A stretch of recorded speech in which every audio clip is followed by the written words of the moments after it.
I'm Kip Darling. And I'm Pepper Fairbanks.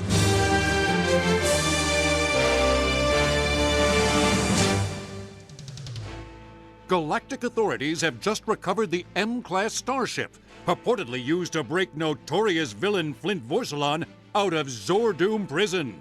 The self-proclaimed Lord of Evil has been on the run since his escape 6 months ago and has been rumored to be working with am I reading this right? Dr. Nefarious. Just a reminder to our listeners, Flint Vorselon is to be considered armed and extremely dangerous. If you see him, do not attempt to capture him on your own. Contact galactic authorities immediately. We now return you to our regularly scheduled programming.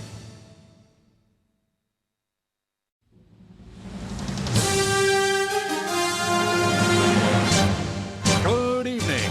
I'm Kip Darling. And I'm Pepper Fairbanks.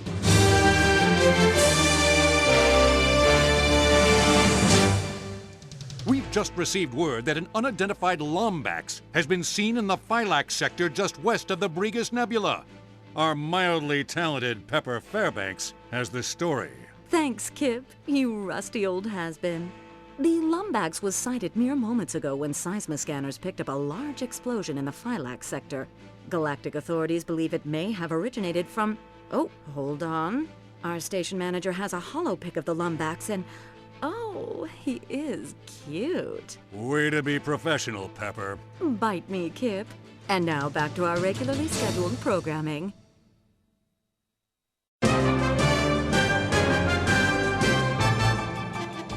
More strange news from Sargasso. The slug-guzzling swamp weasel, long thought to be extinct, has resurfaced in astounding numbers at Outpost Zulu. That's right, Pepper. Kirchu, working the gel plants in that sector, got the scare of their lives this morning when they arrived at work to find dozens of weasels chewing through their stockpile. No word yet on how this will impact gel prices. When we return, the deadly flesh-eating disease you could be contracting right now.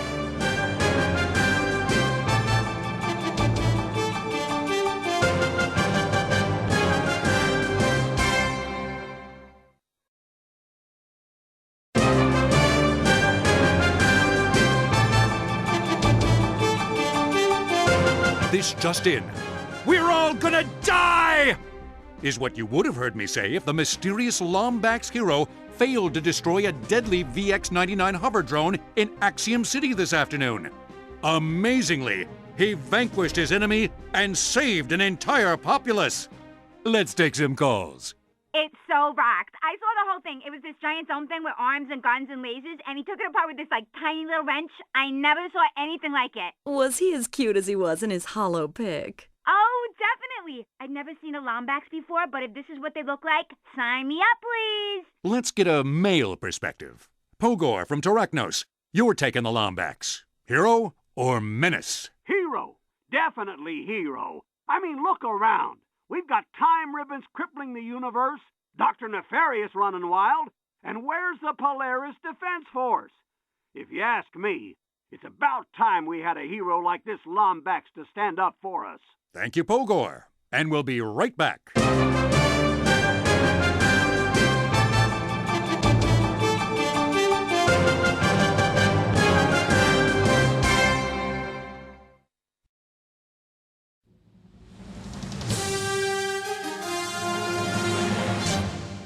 Good evening. I'm Kip Darling. And I'm Pepper Fairbanks.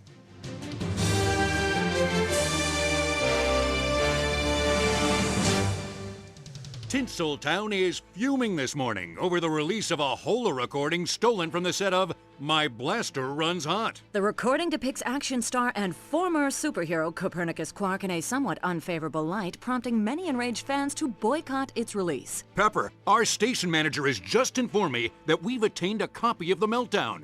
But I must warn everyone, the recording is equal parts disturbing and shameful. Roll audio. I want you off the set right now. I'm sorry, Captain. No, don't be sorry. Don't be sorry. That was completely unprofessional. You have no appreciation for how difficult it is to stand up here and pretend to be someone else. I do. I completely understand. You think this is easy? You think it's easy to stand up here and play make-believe? No, I don't. Because there's a script, Doug. A script with words, which I must read. It's like rocket science for the soul, Doug. I hear you, and I understand. And look, I was just checking the VersaFuse. Oh, good. And how was it? Actually, it was fine. Completely my bad. That's it! Is this a real blaster? Can I shoot this guy? And there you have it. A spokesman for Vox Holofilms added that the lighting director and Quark are now best of friends and go fishing once a week in Pocataru. I doubt that. We now return you to our regularly scheduled programming.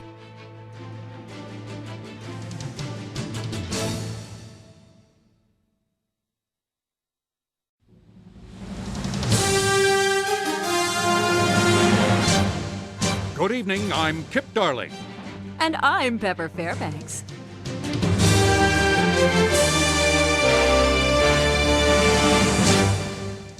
Tonight, breaking news. For the first time in Battleplex history, a non-Agorian has shattered the species barrier and won the bronze tournament. The winner, a certain adorable Lombax, seen flying around the system, reportedly defeated a Wargrok single-handedly in order to claim the title. Excuse me, but this just in. I've just learned that the Lombax did not defeat the Wargrok alone. He had help from none other than Captain Quark. This just in. I'm sure Captain Quark was merely a spectator. This just in. You can't just use this just in liberally. The information has to be new and vital to our listeners' grasp on the full story. Well, in that case, this just in? You're a dried-up know-it-all. This just in. You're a vacuous, soul-devouring demon spawn who feasts on the hopes and dreams of the innocent for sustenance. And Harvey is giving me the sign. Back to our regularly scheduled programming.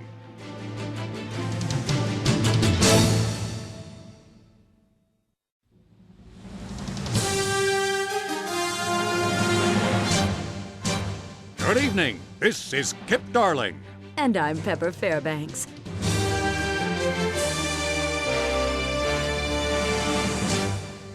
Tonight, the topic on everyone's mind is the season finale of Lance and Janice, the longtime soap opera known for its edgy writing and steamy drama, enraged fans when its 10th season ended somewhat abruptly.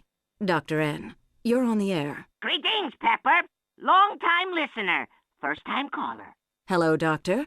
And what was your problem with the season finale? It was a cliffhanger! How annoying is that?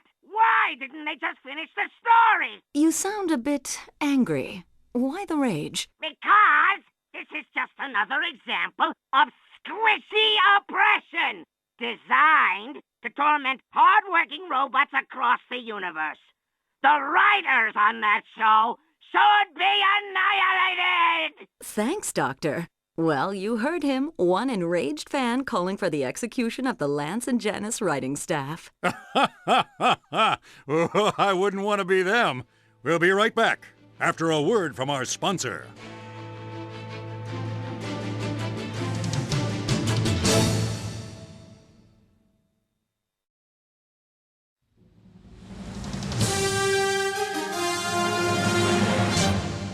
Good evening, I'm Kip Darling.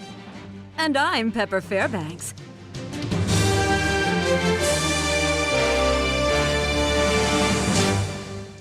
Tonight's top story, new information on the disappearance of Lombax rebel Angela Cross. I'm sorry, have we confirmed that Angela Cross is in fact a Lombax? I know that was the assumption, but she doesn't have a tail. Female Lombaxes don't have tails, Kip. In fact, this just in, lots of females do not share the same anatomical traits as their male counterparts. Oh, I see. Well, hence the set of horns sprouting on that dome of yours, Pepper. Why don't we just finish the story? Well, very well then, Pepper. As many of our listeners know, Lombax rebel Angela Cross has been missing for almost 3 years. She was a victim of former dictator Percival Tachyon's vendetta against the Lombaxes, and was last seen fleeing the Cerulean sector in Max Apogee's starship. You are speaking, of course, of the famed Lombax historian and seeker of the legendary Lombax secret. Indeed I am, Pepper. Apogee himself vanished from Polaris and was believed to have been killed by space pirates. Well, galactic authorities now claim they have recovered Apogee's starship. The vessel was discovered on autopilot with its flight registry pinpointing planet Jacindu as its place of origin. Kerchu Ambassador Bugo could not be reached for comment. What do you think, Pepper? Did the Kirchu offer Max and Angela sanctuary from the depredations of Percival Tachyon? Did they use the so-called Lombax secret to escape to some other cosmic plane of existence? I don't know, Kip. Way to theorize, Pepper. When we come back, we'll chat with former gladiator and recently released prisoner Ace Hardlight. Is he truly rehabilitated? Or is it only a matter of time before he's discovered inside the Polaris Galactic Bank wearing a pair of stockings on his face? We'll find out right after this.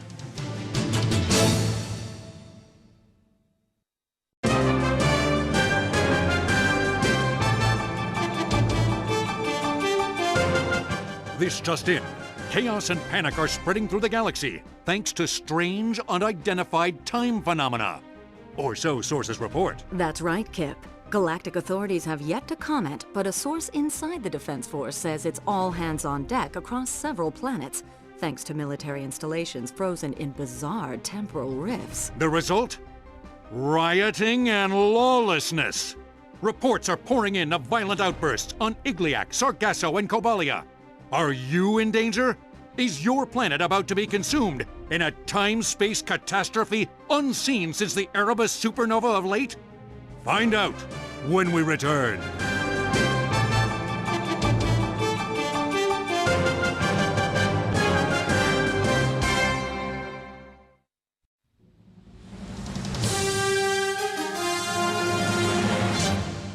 Good evening, I'm Kip Darling. And I'm Pepper Fairbanks.